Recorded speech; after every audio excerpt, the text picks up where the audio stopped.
রাব্বি, আমরা জানি বিকেলে মূল আয়োজন।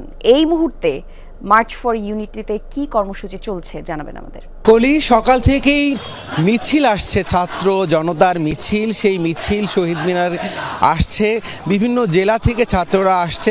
একটু আগে রাজবাড়ী জেলার শিক্ষার্থীরা তারা এখানে এসেছেন শহীদ মিনার প্রাঙ্গণে।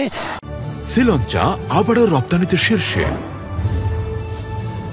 এখন আরেকটি মিছিল আসলো।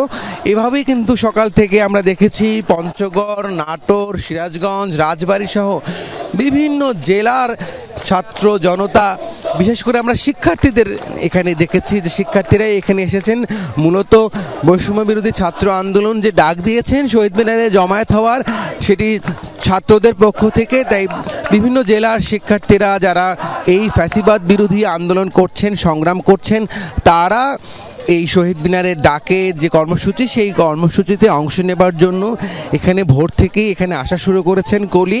এবং তারা যেটি বলছেন যে কর্মসূচির নাম যাই হোক না কেন, আপনি জানেন যে আজকে ঘোষণাপত্র পাঠ করার কথা, এবং সেটি আমরা দেখেছি যে ঘোষণাপত্র পাঠের তারিখ নিয়ে কিন্তু একটা বিষয় তৈরি হয়েছে।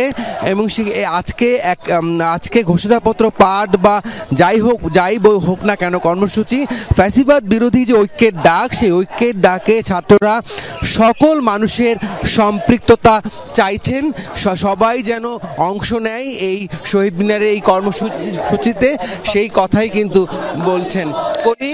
আমরা দেখেছি যে এখানে যারা এসেছেন তারা তাদের যে ব্যানার, জুলাই বিপ্লবের ঘোষণাপত্র, সেই ব্যানারে তারা এখানে জড়ো হয়েছেন কলি। অনেক ধন্যবাদ আপনাকে রাব্বি।